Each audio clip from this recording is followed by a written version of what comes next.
Episode की शुरुआत एक फ्लैशबैक के साथ होती है जो हमें वापस कॉन्डे नेस्ट की कैफेटेरिया में ले जाता है, जहाँ का माहौल देखने में तो आम लगता है मगर वहाँ चल रही बातें काफ़ी अजीब और गहरी हैं। दो वर्कर्स आपस में बैठी हुई उन मुख्तलिफ प्रोसीजर्स और सर्जरीज के बारे में गुफ्तगू कर रही हैं जो उन्होंने अपने जिस्मों को खूबसूरत बनाने के लिए करवाए हैं। उनकी बातों से साफ जाहिर होता है कि वहाँ काम करने वालों के लिए ज़ाहिरी खूबसूरती किस कदर अहमियत रखती है। इसी दौरान उनकी तीसरी साथी हार्पर वहाँ आ जाती है। हार्पर की हालत देखकर लगता है कि वो शदीद बीमार है। उसका चेहरा उतरा हुआ है, आंखें थकी हुई हैं और वो बिल्कुल निढाल लग रही है। वो बताती है कि उसे लगता है उसे फ्लू हो गया है, लेकिन हैरानकुन बात यह है कि वो इस बीमारी को बुरा नहीं समझ रही। हार्पर का कहना है कि इस इन्फेक्शन की वजह से उसका 5 पाउंड वजन कम हो गया है, जो कि उनके स्टैंडर्ड्स के हिसाब से एक कामयाबी है।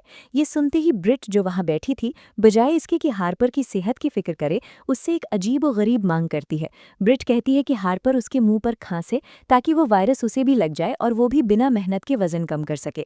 ये सीन दिखाता है कि लोग खूबसूरती और दुबलेपन के लिए किस हद तक पागल हो चुके हैं। बातें अभी चल ही रही होती हैं कि हार्पर की तबीयत अचानक बिगड़ने लगती है।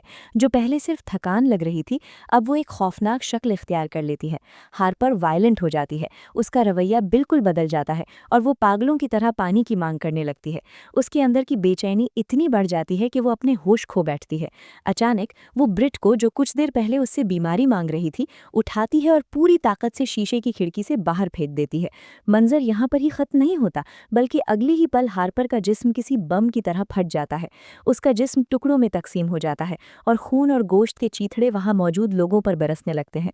कैफेटेरिया का पुरसुकून माहौल चीखों पुकार और खून की हौलनाकी में बदल जाता है, जो कि देखने वालों के लिए किसी बुरे ख्वाब से कम नहीं था। इटली में मंजर बिल्कुल मुख्तलिफ लेकिन उतना ही तनाव भरा है। पुलिस ने कूपर को हिरासत में लिया हुआ है और वो ये समझने की कोशिश कर रहे हैं कि आखिर हुआ क्या था।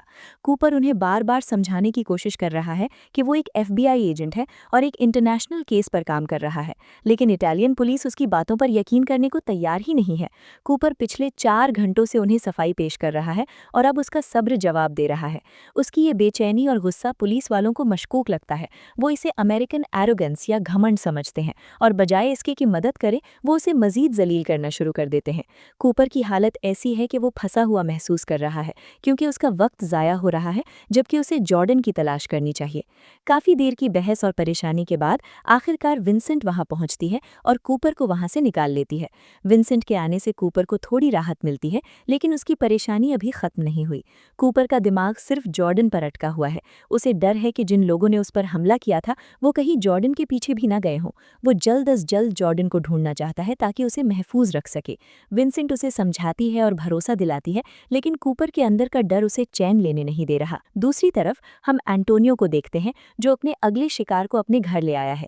एंटोनियो का अंदाज बड़ा ही ठंडा और फिलोसॉफिकल है। वो उस आदमी को मारने से पहले उस पर लालच और दुनिया की भूख के बारे में लेक्चर देना शुरू कर देता है। एंटोनियो के लिए ये सिर्फ एक कत्ल नहीं, बल्कि एक तरह का इंसाफ है जो वो अपने तरीके से कर रहा है। अभी वो कत्ल करने ही वाला होता है कि उसका फ़ोन बज उठता है। फ़ोन पर बायरन है, जो इस वक्त क्रोएशिया में मौजूद है। बायरन उसे एक नया काम सौंपता है। वो चाहता है कि अब एंटोनियो क्लेयर और उस प्लास्टिक सर्जन का सफाया करे जिसने जेरेमी की मदद की थी। एंटोनियो को बायरन का ये अंदाज पसंद नहीं आता। उसे लगता है कि ये काम अकेले करना मुश्किल हो सकता है, इसलिए वो मशवरा देता है कि एक और मर्सनरी या भाड़े के कातिल को हायर किया जाए। लेकिन बायरन साफ इनकार कर देता है और कहता है कि एंटोनियो को ही ये सब संभालना होगा। कॉल खत्म होने के बाद हम बायरन की शख्सी जिंदगी की एक झलक देखते हैं। उसकी बीवी उसे परेशान कर रही है और ताने दे रही है कि उसे अपने बेटे से मिलने जाना चाहिए, जो ड्रग्स का आदी है और दोबारा नशे की लत में पड़ गया है। मगर बायरन का रवैया इंतहाई सख्त और पत्थर दिल है। वो अपने बेटे की हालत देखने से साफ इनकार कर देता है और बहाना बनाता है कि उसे कापरी में एक ज़रूरी बिजनेस मीटिंग के लिए जाना है। ये दिखाता है कि बायरन किस कदर खुदगर्ज और मतलबी इंसान है। वहीं दूसरी तरफ एंटोनियो को भी अपनी पुरानी जिंदगी का सामना करना पड़ता है जब उसकी एक्स वाइफ का फ़ोन आता है। वो एंटोनियो से अपने बेटे के लिए मज़ीद पैसों का मुतालबा करती है। एंटोनियो, जो कि पेशेवर कातिल है, बिना किसी हिचकिचाहट के पैसे भेजने के लिए राज़ी हो जाता है, लेकिन उसकी एक शर्त होती है कि वो अपने बेटे से कभी नहीं मिलेगा। ये दोनों मर्दों की जिंदगी में एक अजीब सी सिमिलैरिटी है। दोनों ही अपने बच्चों से दूर हैं, लेकिन एंटोनियो अपनी जिम्मेदारी पैसों के जरिए पूरी कर रहा है, जबकि बायरन पूरी तरह से लापरवाह है। वापस इटली में कूपर की बेचैनी अब पैनिक में बदल रही है। उसने जॉर्डन से राब्ता करने की कई कोशिशें की हैं, लेकिन सब नाकाम रही हैं। हर गुजरते लम्हे के साथ उसका डर बढ़ता जा रहा है। विंसेंट उसे जबरदस्ती टेस्टिंग के लिए ले जाती है, क्योंकि जिन लोगों ने कूपर पर हमला किया था उनके अंदर वो ब्यूटी ड्रग्स पाए गए थे। विंसेंट को शक है कि कहीं कूपर भी इन्फेक्ट ना हो गया हो। कूपर टेस्ट करवाने पर राजी तो हो जाता है, लेकिन उसका दिमाग अभी भी जॉर्डन पर है। विंसेंट उसे वादा करती है कि वो मिलकर जॉर्डन को ढूंढ निकालेंगे, लेकिन माहौल में एक अजीब सा तनाव मौजूद है। इसी दौरान एंटोनियो अपने मिशन पर निकल पड़ता है। वो उस प्लास्टिक सर्जन को ढूंढ निकालता है जिसने जेरेमी की मदद की थी। डॉक्टर से क्लेयर और जेरेमी के बारे में मजीद मालूमात लेने के बाद एंटोनियो बड़े ही सर्द मेहरी से डॉक्टर को कत्ल कर देता है। मरने से पहले डॉक्टर ने जेरेमी को कॉल करके झूठ बोला था कि उसे एक और इंजेक्शन के लिए आना पड़ेगा। जेरेमी, जो इस वक्त होटल में है, इस खतरे से बिल्कुल बेखबर है। जब डॉक्टर का फोन आता है, जेरेमी का ध्यान पूरी तरह से उस होटल मेट पर था जिसके साथ वो हमबिस्तर हो रहा था। जेरेमी की ये लापरवाही और अय्याशी उसे एक बड़े खतरे की तरफ ले जा रही है, लेकिन वो इस बात से अनजान है।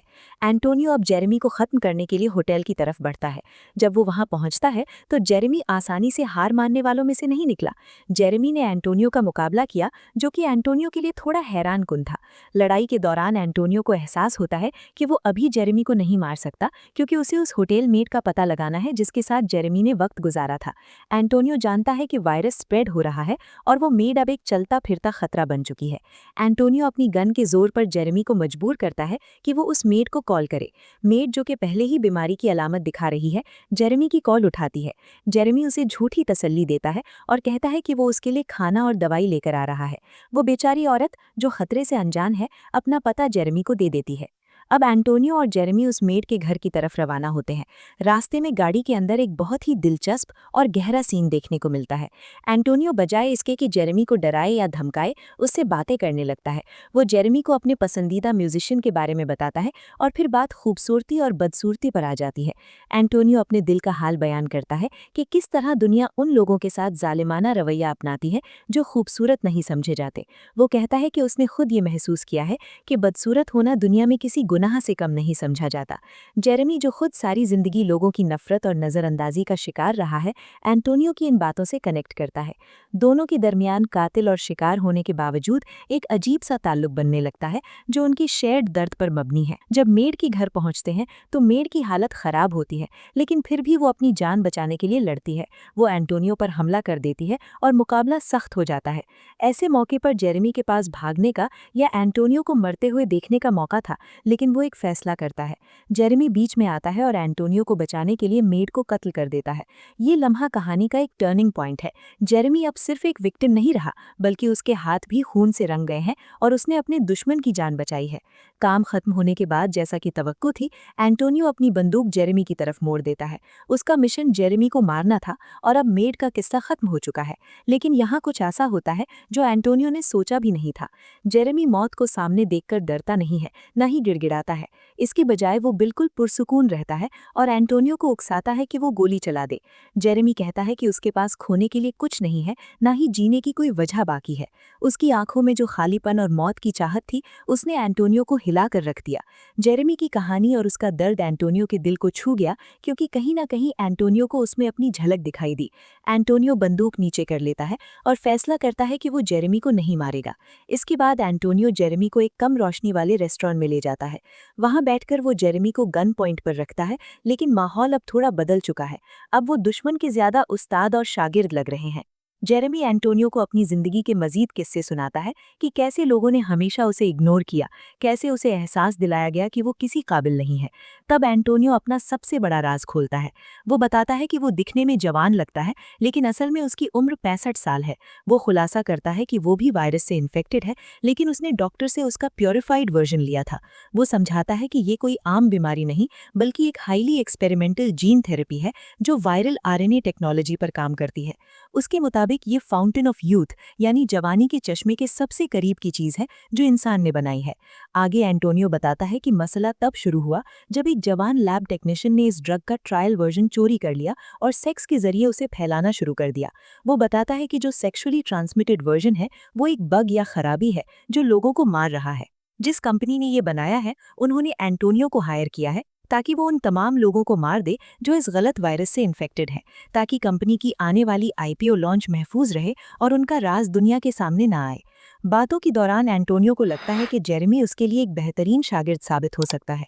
उसने देखा था कि कैसे जेरेमी ने सर्जिकल सेंटर में स्टाफ को मारा और कैसे उसने मेड को कत्ल किया। एंटोनियो उसे ऑफर देता है कि वो उसके साथ काम करे। जेरेमी पहले तो इस बात पर हंसता है, फिर अचानक संजीदा हो जाता है। उसकी हंसी और फिर अचानक बदलते तासुरात देखकर लगता है कि जेरेमी का दिमाग अब पूरी तरह हिल चुका है और वो किसी भी हद तक जा सकता है। दूसरी तरफ कूपर का टेस्ट नेगेटिव आता है, जो कि एक अच्छी खबर है, लेकिन उसके बॉस का हुक्म आता है कि उसे फौरन न्यूयॉर्क वापस आना होगा बिना जॉर्डन के। बॉस चाहता है कि कूपर इस केस पर फोकस करे और जॉर्डन को ढूंढने का काम बाकी लोगों पर छोड़ दे। कूपर ना चाहते हुए भी न्यूयॉर्क आ जाता है। वहां पहुंचकर वो सीन विजिट करता है। उसे बताया जाता है कि पुलिस ने उन कॉन्डे नास्ट वर्कर्स को हिरासत में लिया है जो एक्सप्लोजन के वक्त हार्पर की फ्लूइड्स के संपर्क में आए थे और बाद में पॉजिटिव टेस्ट हुए। पुलिस अभी तक सोच में है कि उनके साथ क्या किया जाए, क्योंकि वो सब अब पोटेंशियल बॉम्ब बन चुके हैं। एपिसोड के आखिर में कूपर को जिम्मेदारी दी जाती है कि वो उन लोगों में से एक का इंटरव्यू करे जो नेगेटिव टेस्ट हुआ है, ताकि मजीद सुराग मिल सके। कहानी यहाँ पर रुकती है।